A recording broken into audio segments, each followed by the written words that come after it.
Amigos, alunos, de volta então. Estamos aqui para a terceira parte do turno da tarde da aula de Ética e Cidadania, também chamada Legislação e Ética Profissional. Professor Eric Brasil, CEPEP,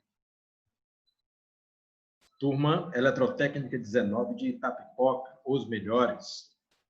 Falamos aqui sobre muitos assuntos relacionados com ética, moral, direito. Vamos prosseguir. Tem gente que diz assim, professor, você citou que Jesus era um exemplo, uma referência da ética, mas Jesus é Jesus. Eu, que sou cristão, acredito que Jesus é o Filho de Deus. Eu, que sou cristão, acredito que Jesus é o próprio Deus. Eu acredito que ele é o governador do mundo, eu acredito que ele é o criador do mundo. Então, ele pode, ele faz, ele consegue. Você acha mesmo que Jesus veio ao mundo para fazer coisas impossíveis e te pedir para fazer coisas impossíveis? Tudo que ele fez em matéria de comportamento ético, você pode fazer. Mas, ainda assim, se você considera um exemplo muito grande, você pode mirar, você pode se pautar em pessoas diferentes, em pessoas comuns, em pessoas até simples e, às vezes, anônimas. Eu posso fazer isso? Claro que pode. Eu vou mostrar aqui para vocês algumas referências. Dentre essas referências da ética, nós temos a garota anônima da Armênia. Professor, quem é essa pessoa? E por que ela é uma referência da ética? Vamos falar um pouco sobre ela. No período da Primeira Guerra Mundial, existiu o conflito principal das nações principais envolvidas na guerra, mas também haviam conflitos secundários. Um desses conflitos secundários era entre a Turquia, país de maioria muçulmana, e a Armênia, um país de maioria cristã. A Turquia era um país mais poderoso, principalmente militarmente, e invadiu a Armênia. O exército turco era muito temido. Só que uma coisa é a guerra, outra coisa é o crime de guerra. Conta-se que no exército turco havia um comandante militar muito temido, porque ele não seguia as leis, as normas, o código de ética da guerra. Porque mesmo na guerra existem limites. Mas esse homem ultrapassava todos os limites. Em vez de matar apenas soldados, ele matava populações civis, ele saqueava, ele pilhava, ele era desonroso. Porque mesmo em guerra, existem coisas que você não pode fazer. Mesmo na guerra, existe um código de conduta. E esse comandante desrespeitava todos esses códigos. Ele invadiu a Armênia numa situação onde ele saqueava os vilarejos, pequenas cidades, pequenas comunidades. E esse determinado comandante chegou num vilarejo humilde e ali ele bateu a porta de uma das casas e ele exigiu que aquela família lhe entregasse todas as provisões, todos os suprimentos, porque estava em pleno inverno e ele queria alimentar as suas tropas e ele queria tudo que aquela família tivesse ali. Essa família tinha o pai, a mãe e 3 filhas, todas menores de idade, uma maiorzinha e 2 muito pequenas. O pai da família disse para o comandante: comandante, eu não posso entregar esses alimentos porque são das minhas filhas. Estamos em pleno inverno e sem esses alimentos elas morrerão de fome. Preciso alimentá-las. Entenda a minha posição de pai. E o comandante disse: você não vai me entregar essas provisões? E o pai disse: não, não posso. O comandante turco puxou a pistola e a queima-roupa disparou e alvejou, matou, assassinou aquele homem, pai de família, na frente da mulher e das filhas. Meio que por reflexo, um ato de desespero, a esposa dele correu para cima do comandante. O comandante novamente puxou a pistola, disparou e a queima-roupa matou a mulher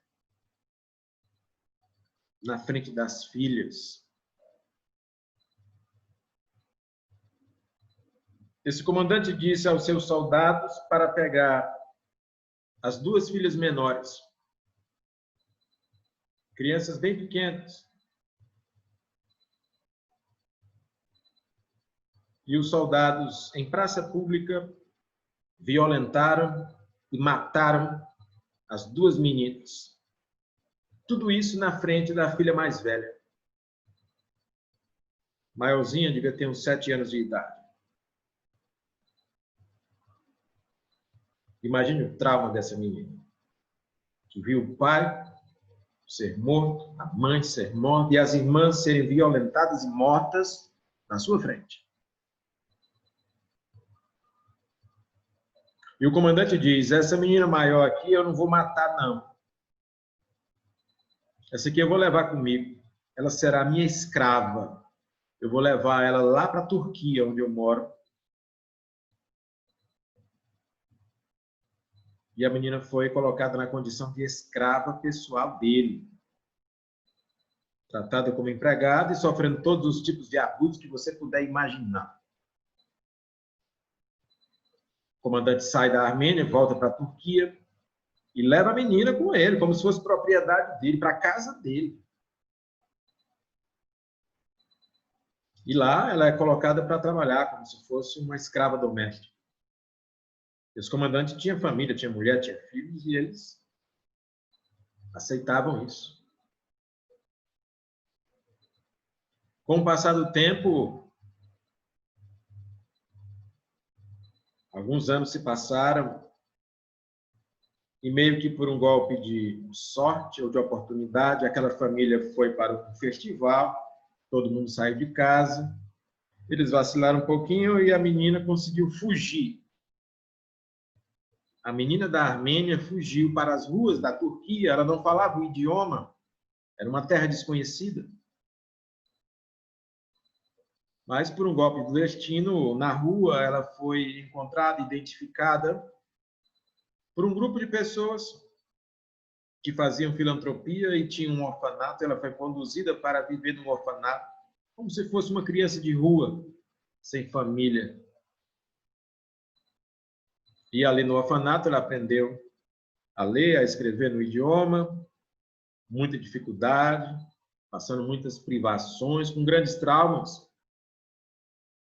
E perguntaram para ela: menina, o que é que você quer ser quando crescer? E ela disse: eu quero ser enfermeira, para poder cuidar das pessoas, para poder proteger a vida. Aí você quer? Quero. Com muita dificuldade, a menina conseguiu concluir o equivalente ao ensino médio. Com muita dificuldade, ela conseguiu entrar para a faculdade de enfermagem. Faculdade, curso superior. Com muito sacrifício, ela conseguiu se formar. E com muito sacrifício, conseguiu se esmerar. E foi contratada por um hospital importante de Istambul, a capital da Turquia.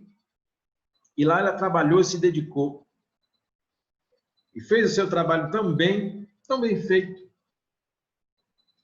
e foi convidada a se tornar uma das enfermeiras-chefe do hospital.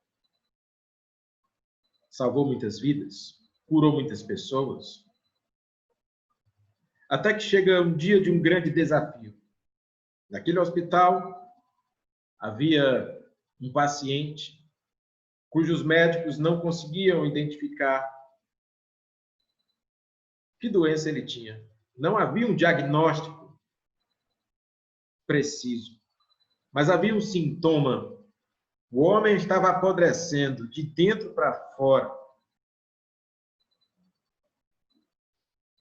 Uma junta médica se formou, junto com o diretor do hospital, e os médicos começaram a decidir sobre o futuro desse homem. E disseram: esse paciente, nós não conseguimos curá-lo. Sequer conseguimos saber o que ele tem. Melhor encaminhá-lo para casa, para que ele morra em casa. Aqui, nós não vamos conseguir tratamento mesmo. A enfermeira escutou isso e disse: doutor, não mande ele para casa, deixe ele aqui, eu vou cuidar dele pessoalmente. A minha missão é salvar vidas. E o diretor do hospital e a junta médica ficaram assim: mas como assim, né? O diretor disse: você quer mesmo assumir essa responsabilidade? Porque se você assumir, você vai ficar de quarentena, só ele e você, num espaço reservado, numa ala reservada do hospital, ninguém vai poder interferir.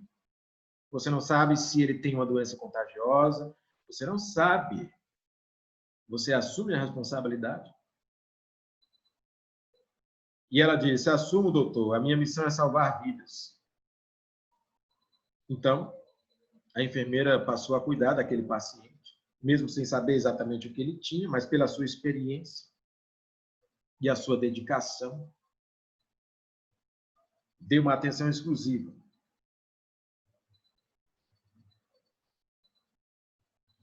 Cuidou tão bem do paciente que, depois de algumas semanas, ele começou a apresentar alguns sinais de melhora, e isso a motivou para continuar.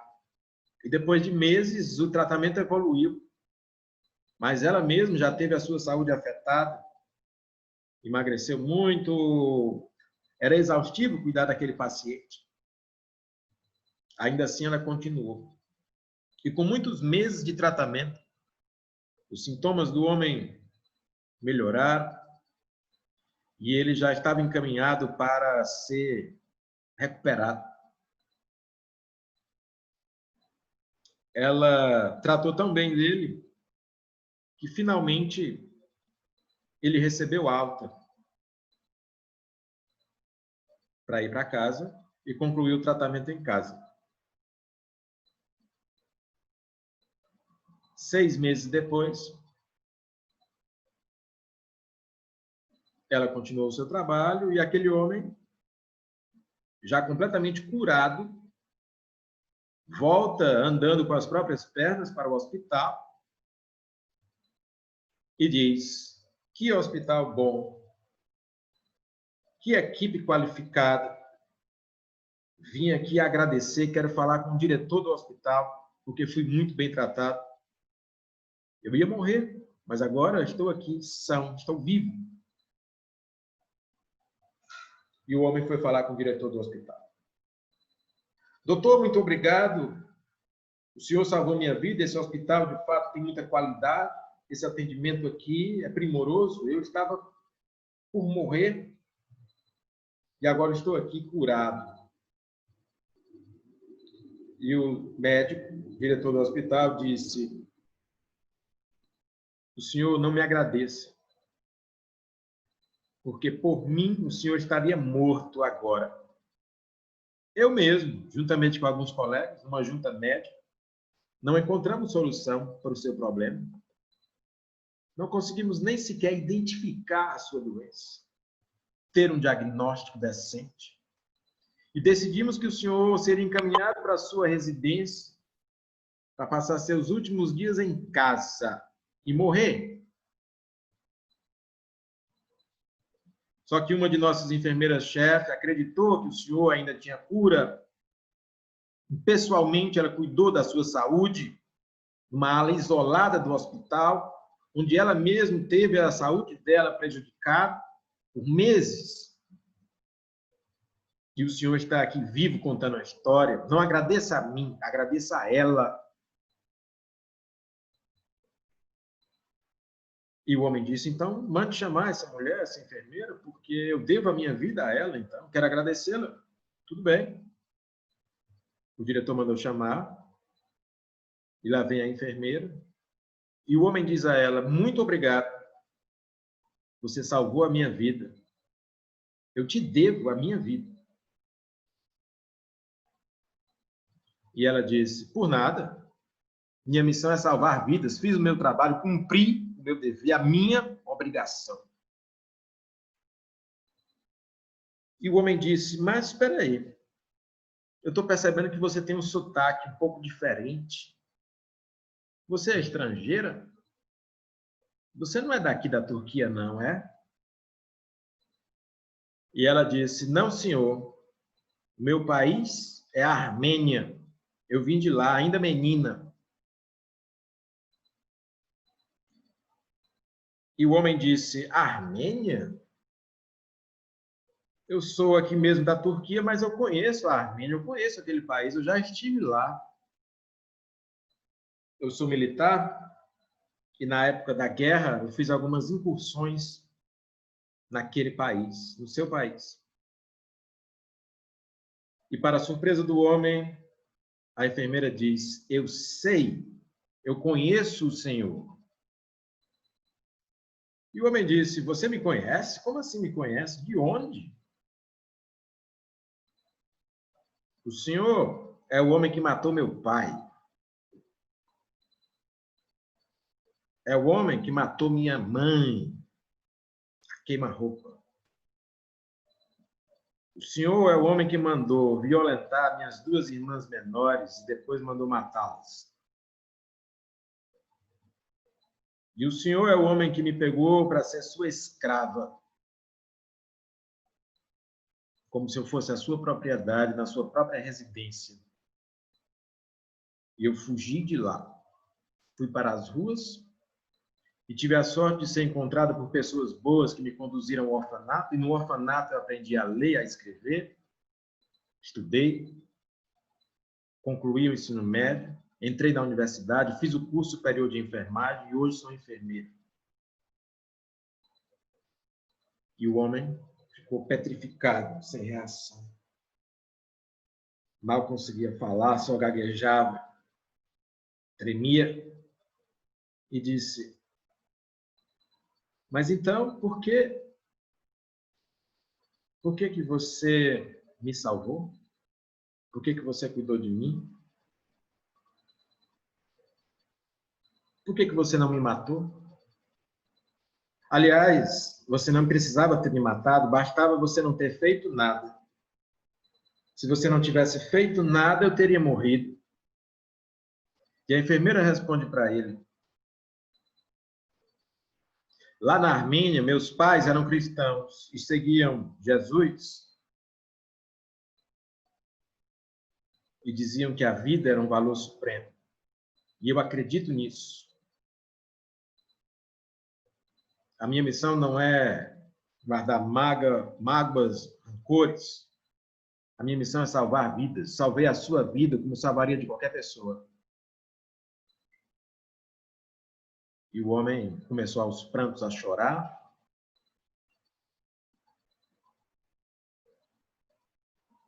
E dizem que ele teve uma grande transformação pessoal, que ele era muito ruim, cometeu muitas atrocidades, mas que a partir daquele momento ele se regenerou. E a moça, a enfermeira, a mulher da história, a garota anônima da Armênia, continuou com o seu trabalho, salvando vidas.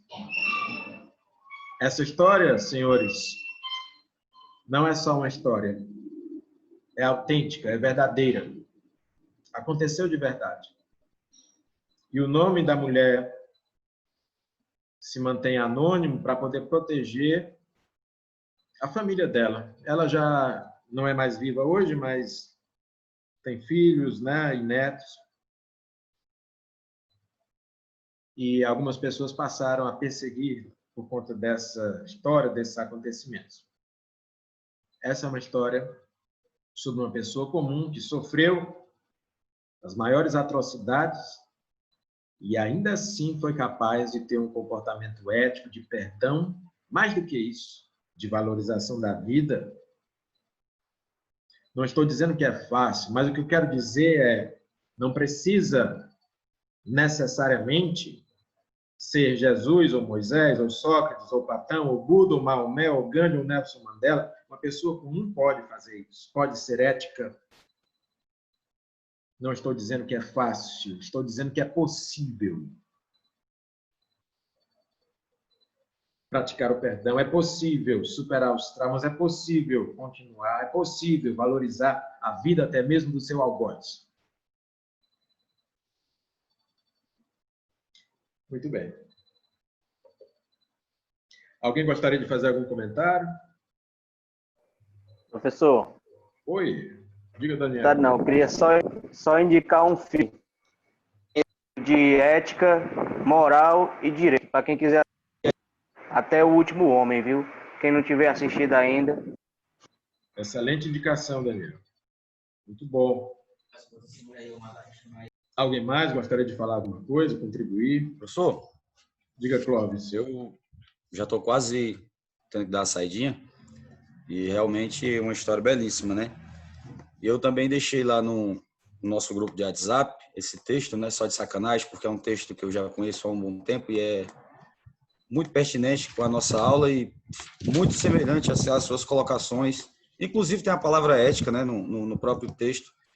E você ser uma pessoa correta e ética, claro que ela faz ali uma ironia só de sacanagem, né? Já que a gente vive um país que infelizmente tem a corrupção é muito aflorada, e aí a gente fazer o exercício de ser correto, ser ético, só realmente por imposição. Vamos ser sempre honestos por uma questão de... É como se a gente já tem uma brincadeira no sentido que a regra hoje é ser corrupto, né? Então, só de sacanagem, a gente tem que ser o mais correto possível. E tem uma história, eu também aí, na hora que você estava falando aí, eu me lembrei dela, busquei ela, que eu também...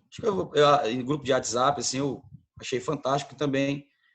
É uma história que emociona também pela postura ética, né? Não sei se os colegas ou o senhor já conhecem a história lá do roubo do relógio. Quando o aluno, quando criança, viu um coleguinha com um relógio muito bonito, e aí ele roubou, né, o relógio. E aí esse episódio ele conta, depois, muitos anos, ele vê o professor dele e diz, olha, eu me tornei um educador também porque você me inspirou.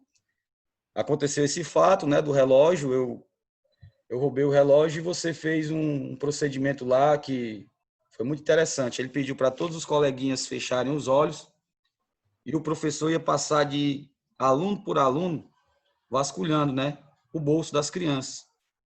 E aí ele chegou até nesse rapaz, nessa criança, né, que já era um adulto, estou contando a história, se tornou professor também, e ele encontrou o relógio e continuou até fazer com todos os alunos para ninguém saber. E quando a pessoa, né, que tinha se tornado professor, que nessa época tinha passado por isso, e o professor, ele contando para o professor, disse, olha, você salvou a minha vida, porque naquele dia eu me tornei uma outra pessoa e lhe agradeço demais. E aí o professor fala, poxa, eu não sabia, porque eu também estava de olho fechado. Né? Quer dizer, o respeito, o professor ele queria fazer a sua função, né, de devolver e educar, mas ele não tinha interesse nenhum, né, de saber quem, ou por questão de curiosidade, ou depois para... Quer dizer, fantástico, né? Não sei se isso é só uma história, ou se é verídico. O fato é que realmente mostra um posicionamento de muita nobreza, né, de muita virtude. Eu acho que é isso que falta cada vez mais na nossa sociedade, com certeza, né? Uma coisa muito interessante dentro do comentário do Clóvis é que, apesar de todas as dificuldades, sempre, em todas as épocas, existiram e existem pessoas e situações onde a ética pode aflorar. Em todas as épocas. A época de Jesus era uma época semi-selvagem. A época de Moisés era pior ainda. A nossa época é ruim é porque você não viu a Idade Média. todas as épocas existe corrupção, mazelas, desacertos. E em todas as épocas também existem pontos de luz, referências, faróis de luz. Eu não listei ali, mas olha uma pessoa como a irmã Dulce, né? Para quem é católico, ela foi canonizada pela igreja, considerada santa, independente do título de santidade. Como é que uma mulher humilde, frágil, aparentemente frágil, consegue transformar um simples galinheiro, um galinheiro literalmente, num dos maiores hospitais de referência do Brasil, com mais de 1.000 leitos, com médicos, enfermeiros, fisioterapeutas, profissionais da saúde, sendo um grande centro de pesquisa e referência.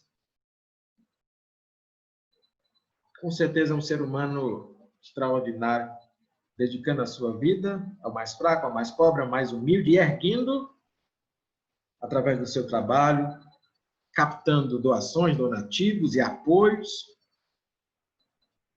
uma obra monumental, falando do hospital, né, da edificação em si, mas da obra, quantas pessoas não são atendidas, ou foram curadas, e quantos médicos não se formaram, ou fizeram residência, ou fazem nesse hospital. Aqui mesmo no Brasil, lá na Bahia, aqui mesmo, pertinho da gente. Não é? Então, existem pontos de luz, exemplos, referências. Só que nós, seres humanos, nós temos, às vezes, isso vale para todos nós, gostamos muito de focar na desgraça. Nós somos fãs da desgraça. Como assim, professor? A gente gosta. Eu estava numa viagem com alguns profissionais, numa determinada BR, e aí uma carreta passou por cima de um carro de passeio, e um dos ocupantes do veículo onde eu estava disse: vamos parar, vamos parar, vamos parar. Para quê? Você vai ajudar? Não, é porque eu quero ver, quero fotografar. A gente foca na desgraça, não na ajuda. Não é? Mas nós somos um pouco assim. Se eu te disser que 200 pessoas estão sendo bem atendidas agora, num abrigo, moradores de rua, 200 moradores de rua estão sendo bem atendidos agora num abrigo, estão recebendo alimentação, roupas decentes, podem tomar banho, têm onde dormir, e recebem orientações sanitárias contra a Covid-19, recebem o álcool em gel, recebem máscaras, estão sendo muito bem tratadas. Posso te dizer essa notícia e você vai achar bom. Mas se eu te disser que um avião comercial de grande porte acabou de cair em Fortaleza, matando 200 pessoas, numa grande explosão, lançando pedaços para todos os lados, qual é a notícia que vai mais te chamar a atenção? De um lado, 200 pessoas foram salvas, do outro, 200 pessoas morreram numa tragédia. Qual é a notícia que te chama mais a atenção? Que me chama mais a atenção? Geralmente é da tragédia, né, professor? Por quê? Por que o ser humano gosta tanto de tragédia, tanto de desgraça? Por que isso não chama tanta atenção? Por que a notícia que mais vende é essa? Não é? Não estou dizendo que a gente não deva dar importância a isso, claro que deve, mas a gente prefere, a gente é mais atraído por aquilo que representa a dor, a desgraça. Por quê? Porque nós ainda temos muitas mazelas morais e éticas, né? Mas estamos mudando, estamos avançando, estamos melhorando. Apesar de todos os desmandos, de todas as desgraças, a sociedade ela tem avançado. Hoje não se admite mais, pelo menos não se admite da mesma forma, determinadas violências. Por exemplo, a violência contra a mulher de maneira indiscriminada. Por exemplo, o racismo de maneira indiscriminada. Hoje nós questionamos, hoje nós punimos, hoje nós levantamos a voz, não somos mais coniventes com determinadas práticas, ou pelo menos estamos avançando nesse pensamento. Às vezes alguns querem retroceder, mas a gente pode avançar, pode melhorar. Não é assim? Tem gente que diz, sou cristão, ótimo, então pratique o cristianismo. Ou você é cristão só na igreja? Ser cristão significa seguir ao Cristo, que é o que Cristo fala.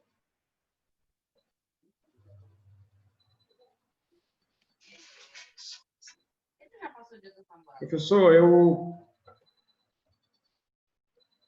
penso que a gente vive tempos diferentes. Sim, todos os tempos são diferentes. Mas em todos os tempos a ética pode estar presente. Não é verdade? Senhores, 2 minutinhos e a gente volta já.